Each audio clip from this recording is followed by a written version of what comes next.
प्रिय सज्जनांनो, आपल्या धम्मसहलीतील उपासक या ठिकाणी आता ताजमहाल बघण्यासाठी आले आहेत। आपण बघत आहोत ताजमहाल, हा संपूर्ण परिसर आपण बघत आहोत ताजमहालचा। मी भदंत यश प्रज्ञाबोधी बुद्धभूमी मावसाळ्यावरून गेल्या 9 डिसेंबर रोजी आपण 50 लोकांचा ग्रुप या ठिकाणी धम्मसहलीमध्ये घेऊन आलेलो आहोत। आज आपण आग्रा येथील ताजमहाल बघण्यासाठी आलेलो आहोत। माझ्या पाठीमागे बघत आहात, हा आग्र्याचा ताजमहाल आहे। हा ताजमहाल आपण बघत आहात। या ठिकाणी आपल्या धम्मसहलीतील उपासक आतमध्ये आलेले आहेत। आतापर्यंत सर्व ठिकाणं आपल्या उपासकांनी बघितलेले आहेत। आपल्या धम्मसहलीमध्ये आग्रा येथील ताजमहाल आहे। हा ताजमहाल आपण बघत आहात। हा ताजमहाल बनवण्यासाठी जवळजवळ 22 वर्ष लागलेले आहेत आणि जवळजवळ 20,000च्या वरती कामगार लोकांनी या ठिकाणी काम केलेलं आहे।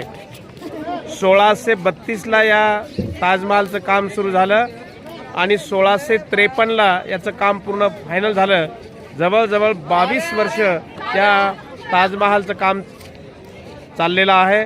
हा ताजमहाल जमुना नदीच्या काठावरती हा बनवण्यात आलेला आहे। आपण जर या ताजमहालच्या वरच्या भागावरती आपण जर गेला तर पाठीमागे जमुना नदी आहे, नदीच्या काठावरतीच आहे। आपण नदी त्या ठिकाणी बघू शकतो। तर या ठिकाणी आपल्या धम्मसहलीतील सर्व उपासक या ठिकाणी ताजमहाल बघण्यासाठी आलेले आहेत। आपल्या धम्मसहलीतील सर्व उपासक या ठिकाणी बसलेले आहेत, काही वरती गेलेले आहेत, काही बघू लागलेले आहेत। तर आपण सुद्धा या धम्मसहलीमध्ये सहभाग घेऊन आपण अवश्य बौद्ध धर्मातील धार्मिक ठिकाणांना भेट देऊन त्या धार्मिक ठिकाणामध्ये एक पर्यटक स्थळ आपल्या सहलीमध्ये आपण ठेवलेलं होतं। तर आपण सुद्धा आपल्या धम्मसहलीमध्ये अवश्य सहभाग घ्यावा। ही आपली धम्मसहल 20 दिवसाची धम्मसहल असते। 20 दिवसामध्ये आपल्या सर्वांचं जेवण, नाश्ता, चहा, जाणं येणं, राहण्याची व्यवस्था अतिउत्तम व्यवस्था असते। आपण अवश्य भेट द्या। बौद्ध धर्मातील सर्व धार्मिक ठिकाणं आणि जवळजवळ 70 ते 72 ठिकाणं आपण दाखवतोय।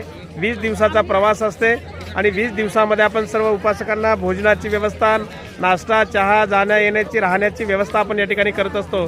तर पुढचा सहल आपली जे धम्मसहल निघत आहेत 6 फेब्रुवारी 2026 रोजी निघत आहे।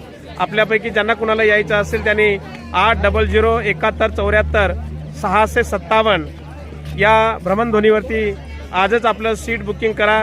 नमो बुद्धाय, जय भीम। तर प्रिय सज्जनांनो, आपण बघत आहोत हे संपूर्ण या ठिकाणी उपासक आलेले आहेत।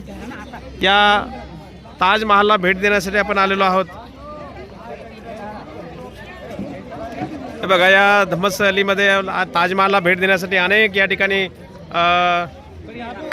शाळेतले विद्यार्थी, पर्यटक, देश विदेशातील लोक या ठिकाणी भेट देण्यासाठी येतात। महाराष्ट्र कोणचं गाव?